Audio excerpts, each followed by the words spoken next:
또 새로운 한 날을 우리가 맞이합니다. 하나님께 우리의 신앙을 사도신경으로 고백합니다. 나는 전능하신 아버지 하나님, 천지의 창조주를 믿습니다. 나는 그의 유일하신 아들, 우리 주 예수 그리스도를 믿습니다.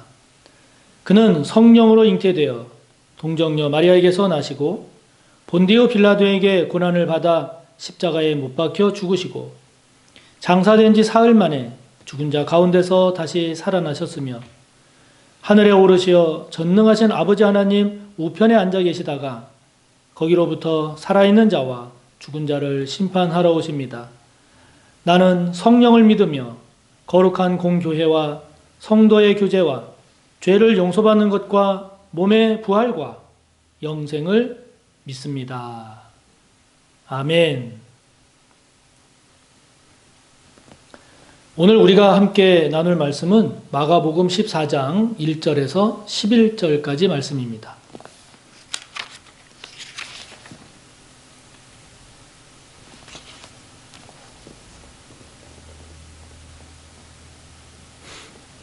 마가복음 14장 1절부터 11절까지의 말씀 함께 봅니다. 이틀이 지나면 유월절과 무교절이라 대제사장들과 서기관들이 예수를 흉계로 잡아 죽일 방도를 구하며 이르되 밀란이 날까 하노니 명절에는 하지 말자 하더라. 예수께서 베다니 나병 환자 시몬의 집에서 식사하실 때에 한 여자가 매우 값진 향유 곧 순전한 나드 한 옥합을 가지고 와서 그 옥합을 깨뜨려 예수의 머리에 부으니 어떤 사람들이 화를 내어 서로 말하되 어찌하여 이 향유를 허비하는가? 이 향유를 300데나리온 이상에 팔아 가난한 자들에게 줄 수 있었겠도다 하며 그 여자를 책망하는지라. 예수께서 이르시되 가만두라. 너희가 어찌하여 그를 괴롭게 하느냐? 그가 내게 좋은 일을 하였느니라. 가난한 자들은 항상 너희와 함께 있으니 아무 때라도 원하는 대로 도울 수 있거니와 나는 너희와 항상 함께 있지 아니하리라. 그는 힘을 다하여 내 몸에 향유를 부어 내 장례를 미리 준비하였느니라. 내가 진실로 너희에게 이르노니 온 천하에 어디서든지 복음이 전파되는 곳에는 이 여자가 행한 일도 말하여 그를 기억하리라 하시니라. 12 중에 하나인 가룟 유다가 예수를 넘겨주려고 대제사장들에게 가매 그들이 듣고 기뻐하여 돈을 주기로 약속하니 유다가 예수를 어떻게 넘겨줄까 하고 그 기회를 찾더라. 아멘.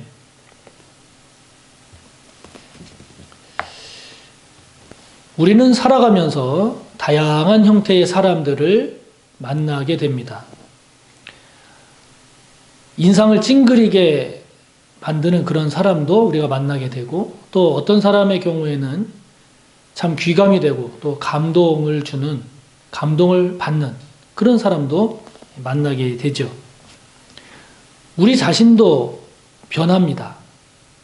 성장하기도 하고 또 성숙하기도 하지만 또 그렇지 않은 모습도 될 수도 있죠.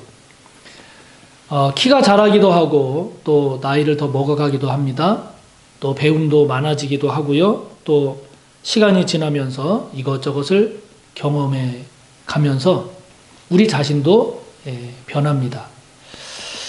다양한 사람들을 우리가 만나게 되는데 오늘 말씀을 우리가 묵상하면서 저와 여러분은 어떤 사람이 되어야 될까? 어떤 사람의 삶의 모습으로 살아가야 할까 하는 것을 오늘 말씀을 통해서 우리가 함께 살펴보고자 합니다. 먼저 오늘 1절에 보면 대제사장들과 서기관들이라는 사람들이 나옵니다. 이 사람들의 삶의 모습은 1절에 나오는 것처럼 예수님을 흉계로 잡아 죽일 방도를 구하는 사람들입니다. 자신의 사회적인 지위, 자신이 발휘할 수 있는 영향력, 그리고 자신이 지금까지 구축해 놓은, 가지고 있는 명예, 그리고 그로 인한 경제적 부, 그 모든 것들을 유지하기 위해서는 타인도 서슴없이 죽이려고 하는 사람이죠. 예수님조차 죽이려고 하니까요. 왜 죽이려고 하겠습니까? 예수님의 영향력으로 인해서, 예수님의 말씀으로 인해서 자신들의 지위가, 위치가 흔들릴까봐, 빼앗길까봐, 입장이 역전될까봐 그러는 것 아니겠습니까? 그러니까 예수님을 제거하려고 하는 거죠. 왜 제거하려고 합니까? 자신들의 이른바 그 기득권을 놓치지 않고 유지하기 위함이죠. 이런 사람들은 악을 행해서라도 자신의 유익을 지키려는 사람들입니다. 다른 말로 말하면 내 목적만 달성하면 끝이다 라고 하는 거죠. 내가 원하는 것만 달성한다면 다른 사람은 어떻게 돼도 좋다라고 하는 생각을 가지고 사는 사람들입니다. 가장 안 좋은 삶의 형태죠. 그 사람 본인은 잘 될 것 같지만 그러나 결과적으로 보면 그 사람도 잘 되지 않습니다. 다시 말하면 가장 불행한 삶을 살게 되죠.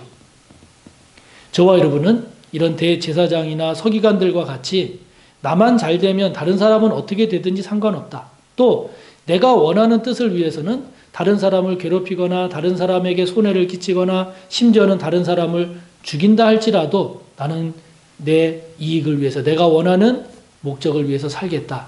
이런 삶이 결코 되지 마시기를 바랍니다. 우리 모든 성도님들은 그런 분들이 안 계실 줄 믿습니다. 가장 안 좋은 삶의 형태가 바로 이 대제사장들과 서기관들의 모습이죠. 또 어떤 삶의 형태가 오늘 본문에 나오는가? 4절에 보면 어떤 사람들로 표현되는 삶의 방식입니다. 이 사람들은 어느 한 여인이 식사하시는 예수님께 와서 아주 매우 값진 향유, 순전한 나드 한 옥합, 300데나리온 이상으로 여겨지는 그 아주 고가의 향유입니다. 1데나리온이 노동자 하루의 품삯이니까 300데나리온 그러면 쉽게 말하면 1년치 품삯인 거죠. 2, 3천만 원, 3, 4천만 원 오늘날로 말하면 그렇게 평가될 수 있는 아주 고급, 귀한, 비싼 그런 향유를 예수님 머리에 다 붓습니다. 그런 모습을 보니까 이 사람들이 향유를 허비한다고 이 여인을 책망합니다. 그리고 이렇게 허비하느니 이것을 300데나리온 이상에 팔아서 즉 2, 3천만 원, 3, 4천만 원 그 돈을 가지고 가난한 사람들에게 베풀면 그것이 얼마나 의미 있고 가치 있는 일이냐 이렇게 크게 책망을 합니다. 이들을 마태복음을 보면 이들은 제자들로 나옵니다. 요한복음을 보면 가룟 유다로 나옵니다. 이 사람들은 어떤 사람들인가? 쉽게 말하면 사람을 겉만 보고 판단하는 거죠. 겉으로 드러난 행위를 보고 그 사람을 정죄하고 판단하는 겁니다. 또 다른 말로 말하면 참 경솔하게 비난하고 비판하고 정죄하는 거죠. 그 사람의 의도, 그 행위에 담겨져 있는 그 사람의 진실, 실제 내용, 이것은 파악하려고 하지 않습니다. 그 의도를 헤아리려고 하지 않습니다. 그 사람의 마음을 이해하려고 하지 않습니다. 겉으로 드러난 그 모습을 보고 경솔하게 비난하고 정죄하고 판단하는 거죠. 어떤 사람이 3일을 결근했습니다. 결근했다는 소리를 듣고 야, 그 사람 정신없는 사람이네. 3일을 결근하는 거 보니까 그 사람은 제대로 일할 사람이 아니네. 그건 회사에서 잘라야 되네. 근데 알고 보니까 부친상으로 3일 장례식을 간 겁니다. 여러분, 겉만 보고 판단하는 것이 얼마나 위험한 일이, 경솔한 일이 될 수 있는지를 알죠. 제가 알고 있는 어떤 기도원의 그 원장님이 간증을 하시는데 어떤 사람이 다른 교회 다니는 사람인데 10억을 헌금하더랍니다. 이 원장님이 깜짝 놀라서 아니 이렇게 이게 한두 푼도 아니고 이게 어찌된 일인가.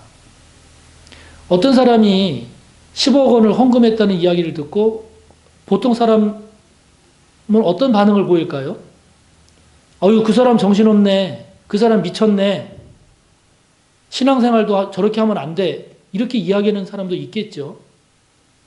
그런데 그 원장님의 얘기를 들어보니까 그 10억 원을 헌금한, 기도원에 10억 원을 헌금한 그분은 그 기도원에서 예배드리다가 기도받으면서 말기 암이 치료가 된 겁니다.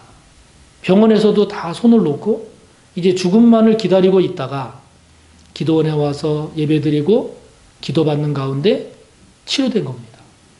너무 감사해서 그 큰 돈을 헌금한 겁니다. 여러분, 우리가 겉모습만 보고 판단한다는 것이 얼마나 경솔한지요. 그 사람의 마음의 의도와 진심을 이해하지 않고 쉽게 겉모습만 보고 판단한다는 것이, 비난한다는 것이, 정죄한다는 것이 얼마나 위험할 수 있는 일인지요. 저와 여러분은 혹시 그런 모습이 저와 여러분 가운데 있지는 않은가 살펴봐야 합니다. 우리가 신앙생활을 하거나 또는 사람들과 지낼 때 그런 일 때문에 서로 상처받고 상처 주는 경우가 참 많지 않습니까? 제대로 알아보지도 않은 상태에서 그 사람의 진심을 헤아려보지 않은 상태에서 너무 쉽게 판단하고 정죄하고 비난하는 그런 저와 여러분이 되지 않기를 바랍니다. 오늘 본문 가운데 이래야 된다, 이런 모습이 되어야 되겠다라고 하는 그 모습이 있죠. 예수님입니다. 예수님입니다. 예수님은 당신의 머리에 그 값비싼 향유를 쏟아붓는 그 여인의 모습을 보고 일단 어떻게 생각하셨겠습니까? 이게 일반적인 일이 아니지 않습니까? 이게 흔한 일이 아니란 말이죠. 그러니까 예수님은 이 여인이 왜 이렇게 일반적이지 않은, 상식적이지 않은 행위를 했을까? 그 전에 이 여인을 예수님이 만나서 알고 있는 여인이라면 더 잘 이해를 하셨겠죠. 만약에 그렇지 않다 할지라도 이렇게 비정상적이고 의외의 일을 할 때는 무슨 이유가 있겠구나. 이 여인이 나에게 이렇게 하는 데는 이유가 있겠구나. 그 이유를, 그 행위를 하는 그 여인의 의도와 진심을 주님이 헤아리신 거죠. 헤아리셔서 그 여인을 주님이 칭찬하신 겁니다. 이 여인을 비난하고 정죄하는 사람들에게 그렇게 하지 마라 말씀하시는 거죠. 진실을 헤아리고 진심을 파악하고 그에 대한 합당한 평가와 축복을 해주는, 여러분, 이것이 저와 여러분이 본받아야 할, 저와 여러분이 추구해야 할, 저와 여러분이 살아가야 할 삶의 모습이 아닐지요. 인간관계는 말의 옳고 그름보다도 얼마나 바른 말을 했느냐, 얼마나 제대로 된 말을 했느냐 보다도 얼마나 많이 이해했느냐, 얼마나 많이 상대방을 깊이 제대로 공감했느냐가 우리의 인간관계를 결정하지 않겠습니까? 지금 저와 여러분은 어떤 사람입니까? 대제사장, 서기관들, 어떤 사람들로 나오는 사람들, 예수님 중에 어떤 사람이 되고 싶으십니까? 저와 여러분 모두 주님 닮아가기를, 주님 같은 그런 삶을 사는 우리 모두가 되시기를 바랍니다. 하늘에 계신 우리 아버지, 아버지의 이름을 거룩하게 하시며 아버지의 나라가 오게 하시며 아버지의 뜻이 하늘에서와 같이 땅에서도 이루어지게 하소서. 오늘 우리에게 일용할 양식을 주시고 우리가 우리에게 잘못한 사람을 용서하여 준 것 같이 우리 죄를 용서하여 주시고 우리를 시험에 빠지지 않게 하시고 악에서 구하소서. 나라와 권능과 영광이 영원히 아버지의 것입니다. 아멘.